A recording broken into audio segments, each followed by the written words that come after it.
야곱의 아들 요셉. 여러분은 요셉에 대해 어떻게 알고 계시나요? 야곱의 11번째 아들, 형들에 의해 노예로 팔렸던 기구한 인생, 꿈을 해몽하고 이집트의 총리가 되었던 역전의 인생, 노예 생활과 감옥 생활로 얼룩졌던 억울한 인생이지만 자신을 노예로 팔았던 형들을 용서했던 참된 믿음의 사람, 가나안 땅의 기근을 피해 이집트로 이주한 야곱의 11번째 아들 요셉. 오늘 그 요셉에 대해 알아봅니다. 안녕하세요. 모두의 교회 이목사입니다. 여러분 한 주간 잘 지내셨나요? 오늘은 창세기의 마지막 드라마인 요셉의 이야기를 살펴보려고 합니다.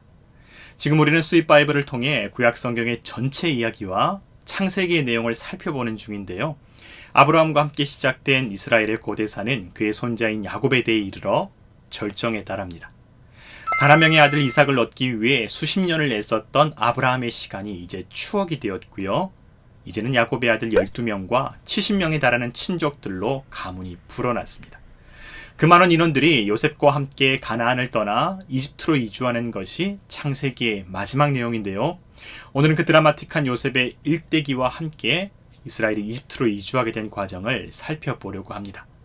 아브라함과는 또 다른 방식으로 인생의 파도에 휘말렸던 사람 요셉, 그의 파란만장한 타향살이와 하나님의 은혜를 목격하는 이 귀한 시간이 되었으면 좋겠습니다. 자, 이제 그러면 요셉의 이야기로 함께 출발하겠습니다. 창세기 37장은 가나안 땅에 살고 있던 야곱의 가정을 주목합니다. 아브라함의 손자 야곱에게는 노년에 얻은 아들이 있었습니다. 그 이름은 요셉이었고요. 다른 형들보다 아버지의 사랑을 듬뿍 받았기에 시기와 질투를 받았습니다. 이런 와중에 요셉은 형들과 함께 양을 치면서 형들의 잘못을 보고는 고자질도 합니다. 게다가 어느 날 꿈에 형들의 곡식단이 자신에게 절하는 꿈을 얘기하면서 형들의 속을 뒤집어 놓기도 하죠. 바로는 이 17살의 어린 요셉이 세겜에서 양떼를 치던 형들을 도우러 갔을 때입니다. 그때 형들은 그를 죽일 음모를 꾸미고 있었죠. 서로 이르되 꿈꾸는 자가 오는도다. 하지만 맏형 루벤의 만류로 생명은 보존되고 광야의 구덩이에 빠뜨려지게 됩니다. 기독교 신앙에서 가장 중요한 단어 중 하나인 구원이라고 하는 말의 의미는 건져내다, 건짐받다, 어려움에 빠진 사람을 건져내다, 구해내다라는 의미를 갖고 있습니다. 어릴 적부터 혈육으로부터 구덩이에 빠져 죽음의 위기를 느꼈던 요셉. 그의 삶은 아슬아슬한 죽음과 구원의 경계를 넘나들고 있었던 것이죠.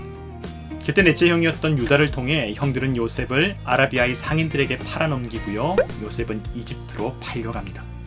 진상을 알지 못한 채 사랑하는 아들을 잃어버린 야곱은 눈물을 흘리며 슬퍼하고요. 요셉은 이집트의 파라오의 친위대장인 보디발의 집에 팔려가게 됩니다.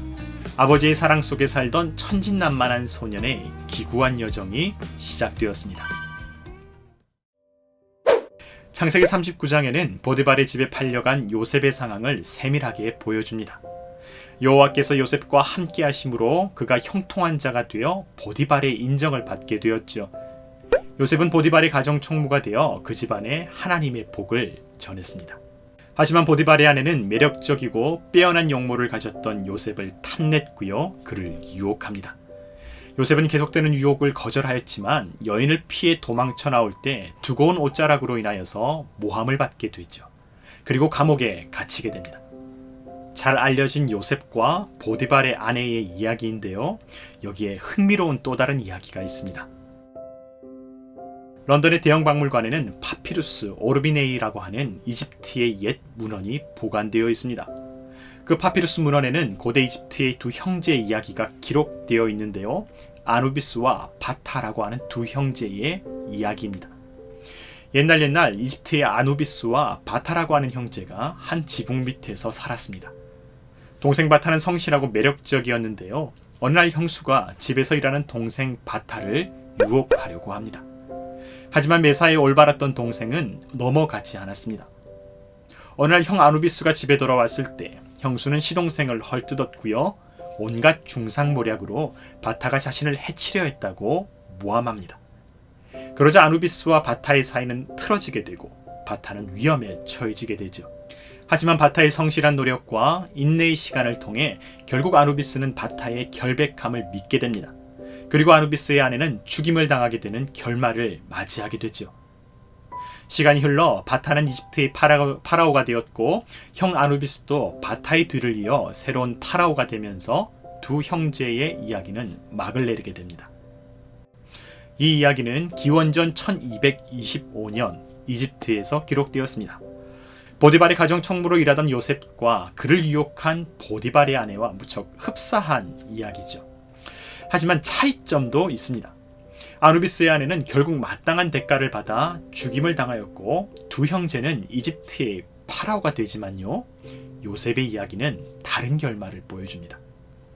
수입 바이블 첫 번째 영상을 통해 나눈 것처럼 고대의 역사는 아주 먼 옛날의 사건과 경험을 각자의 시선에 따라 새롭게 해석하고 기록하였습니다.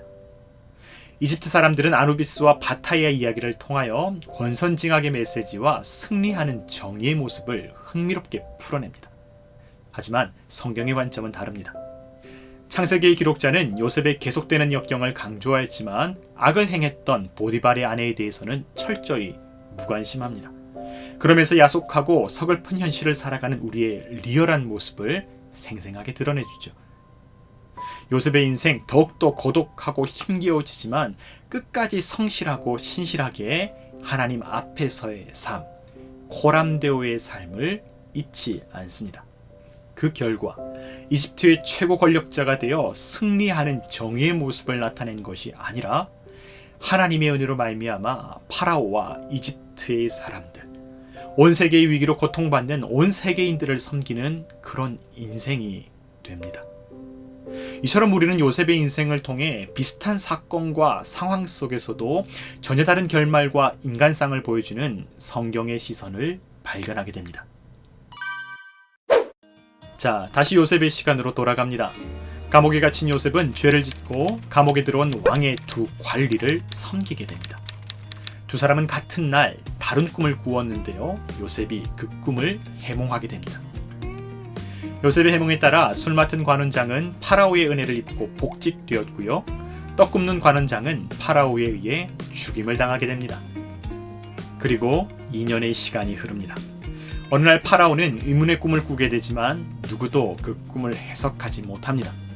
그제서야 처음 요셉의 도움을 잊어버렸던 술 맡은 관원장은 파라오에게 요셉을 소개하게 되죠. 파라오를 만난 요셉, 그의 꿈을 해석하고요. 전 세계에 찾아올 대흉년을 예고합니다. 그리고 이집트가 그 흉년을 대비할 대안까지도 제안하게 되죠. 자, 이 모든 내용을 들은 파라오는 크게 기뻐하였습니다. 그리고는 요셉을 이집트를 다스리는 지도자로 발탁하게 되었습니다. 어린 시절 노예로 팔려간 기구한 인생의 출발.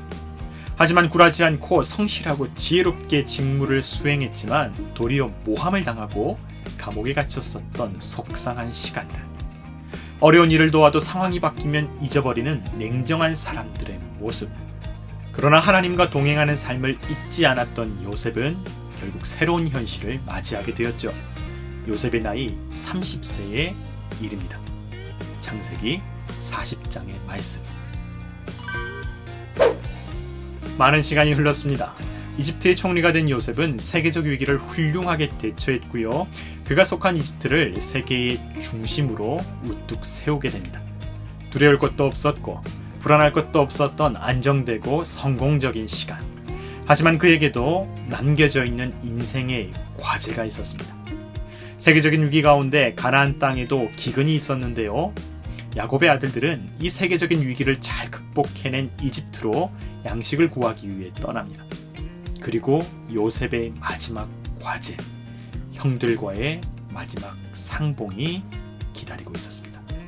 어릴 적 형들로부터 버림받았던 속상한 사건과 그 트라우마, 그 공포와 증오를 형들에게로 되돌릴 수 있는 기회가 왔습니다. 하지만 요셉은 자신의 영혼을 비참한 곳으로 내던지지 않았습니다.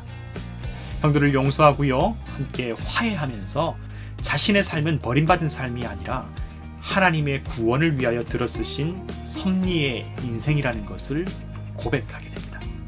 이제 요셉은 가나안 땅에 머물던 나이든 아버지 야곱을 다시 만나게 되었고요. 모든 가문을 안정된 이집트 땅으로 이주해 오게 됩니다. 이집트 북쪽의 풍요롭고 비옥한 땅 고센 지역에 터를 잡고요. 세계적 경제 위기 가운데에도 그 어려움을 이겨나가게 됩니다. 한 사람의 인생이 한 가문의 구원과 화해로 이루어지는 놀라운 모습을 통해 창세기의 이야기는 막을 내리게 되죠.